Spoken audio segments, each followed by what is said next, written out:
Ce pourrait être un ciel étoilé, vu depuis n'importe où sur Terre. Mais il n'en est rien. Il y a quelques semaines, 2 hommes ont débarqué dans ce lieu unique. Ils en ont foulé le sol sablonneux et se sont pris pour des pionniers de la conquête spatiale. Alors là, on est sur Mars. On peut quand même apercevoir de Mars la Voie lactée au niveau des étoiles. On a le sable martien juste à nos pieds, avec les roches martiennes que l'on peut découvrir ici. Et on marche sur la planète rouge, à plusieurs millions de kilomètres de la Terre. Contrairement à ce que l'on pourrait croire, ces 2 hommes ne plaisantent pas totalement. Romain Charles, 30 ans, ici à droite, et Jérôme Clever, 28 ans, sont membres de l'Agence spatiale européenne. Ils préparent un futur voyage vers Mars. Alors c'est une mission très sérieuse, on n'est pas dans un reality show ou quelque chose comme ça. Non, on est ici pour essayer de faire avancer la science et pour faire avancer la conquête spatiale vers Mars. Et le principal sujet de cette mission, c'est l'homme est-il capable de faire le chemin aller et retour sur la surface martienne. Évidemment, la planète Mars où ils viennent de poser le pied n'est qu'une reproduction. Et ce hangar n'est qu'une petite partie de l'incroyable expérience qu'ils vont bientôt vivre ici.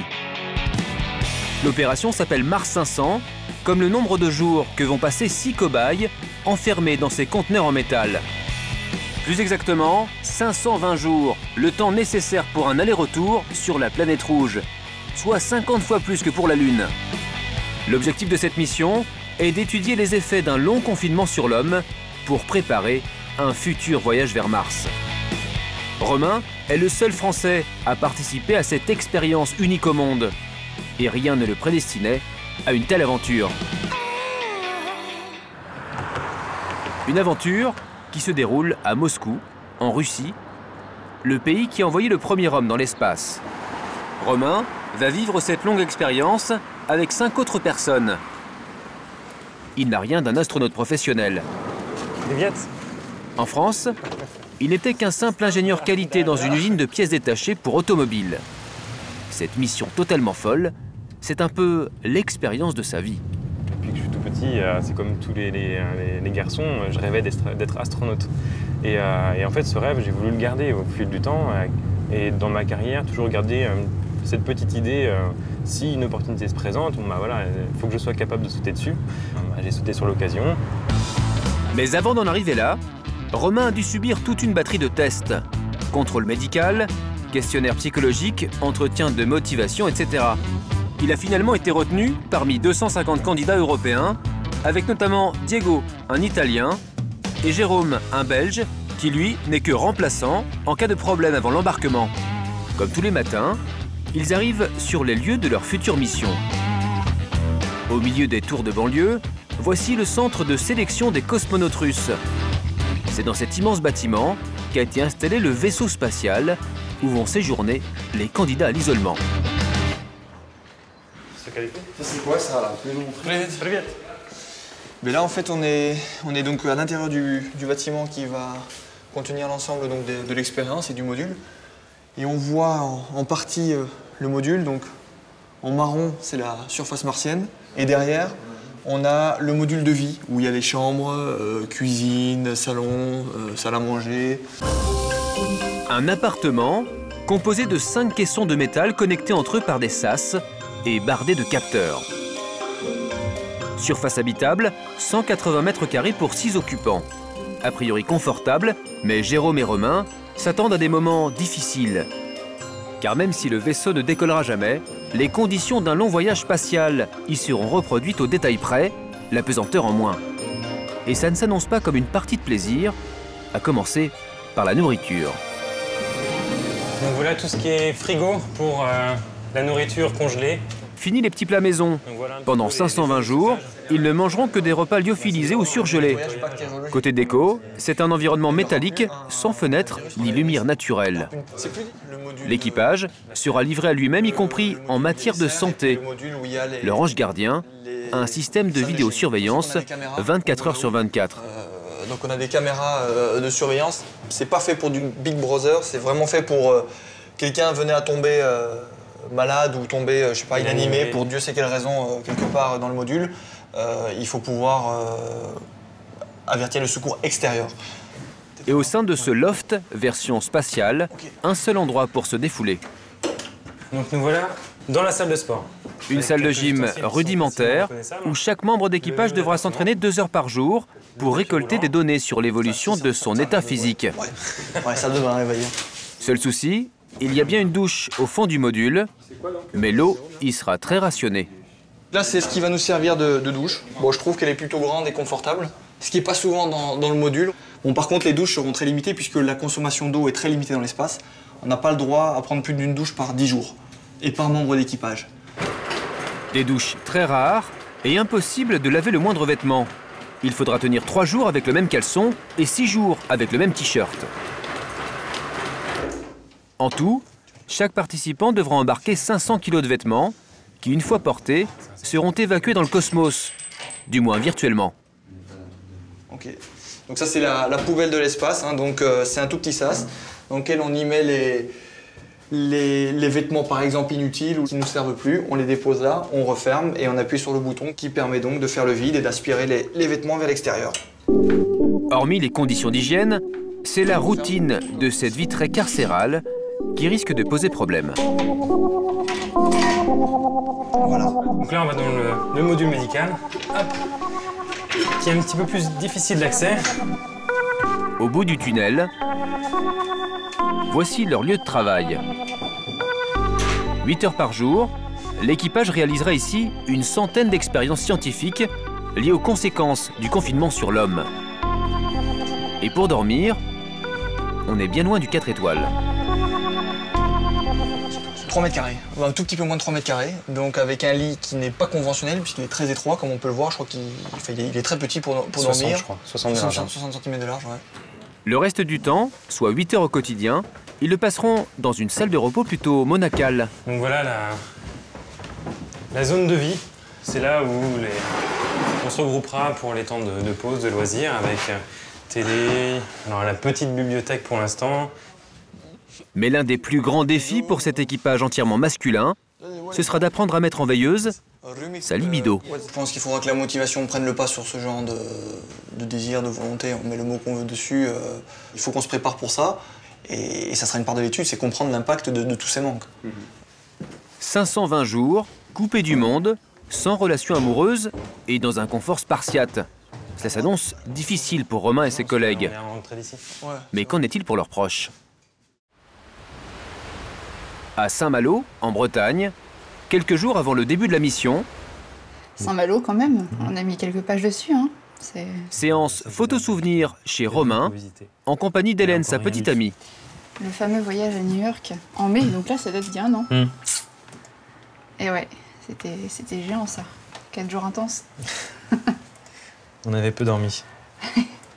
Hélène a préparé tout un album de photos que Romain doit emmener avec lui en mission. Ça fait 1 an et demi qu'ils sont ensemble. C'est des vacances des fois ici. Ouais.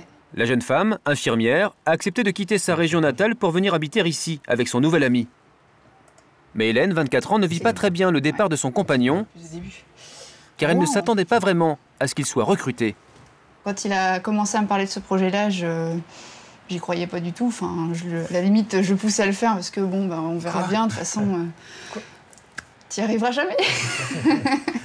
Et finalement, j'ai vu évoluer petit à petit dans le recrutement, réussir petit à petit les étapes. Et c'est vrai que je voyais que pour moi, c'était pas forcément quelque chose de positif, quoi, même si je le voyais réaliser son rêve. Un rêve qui pourrait coûter bien cher à Romain, car loin des yeux, loin du cœur, et cela pendant 1 an et demi.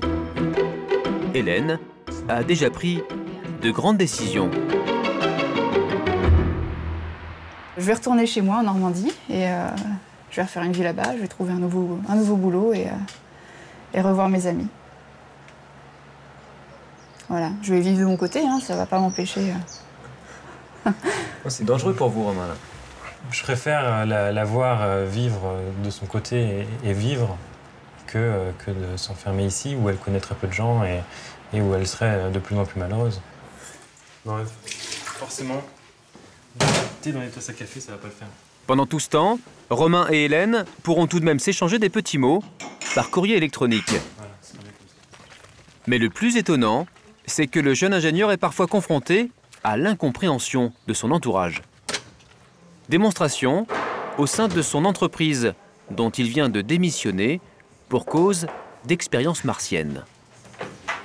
Certains collègues de bureau ont un peu de mal à saisir l'intérêt de sa démarche. Je viens vous dire au revoir. Ça va vous embêter un petit peu quand même. Bonjour d'abord.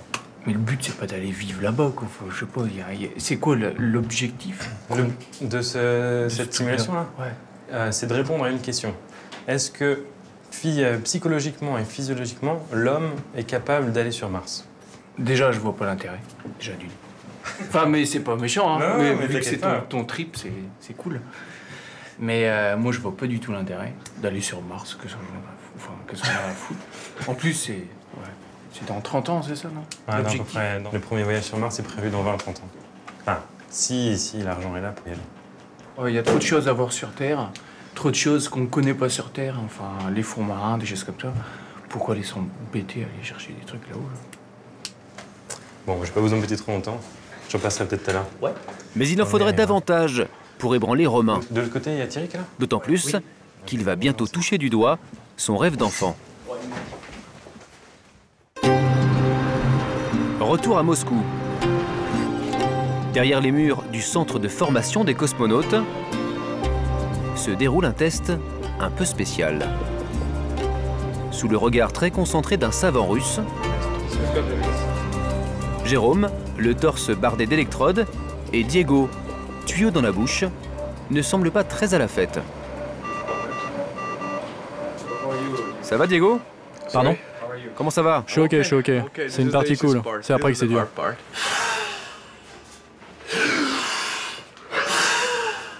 Jérôme et Diego sont en plein exercice respiratoire.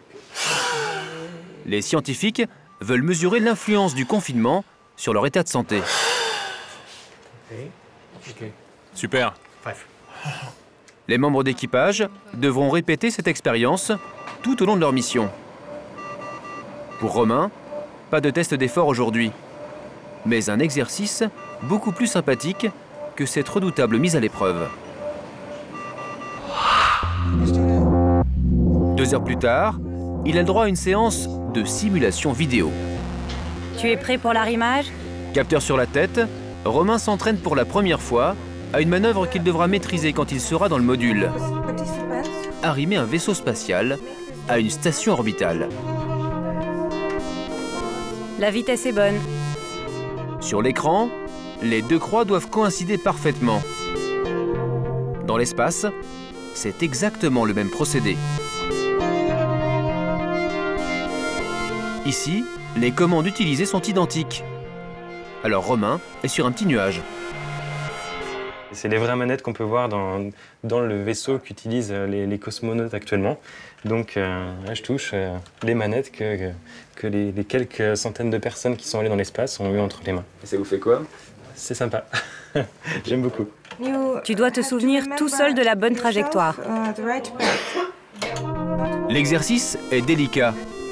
Tout au long de la mission, les capteurs mesureront le degré de vigilance de Romain afin de vérifier une donnée essentielle. Après 520 jours de confinement, un pilote est-il toujours capable de ramener son vaisseau sur Terre? Là, on s'arrime.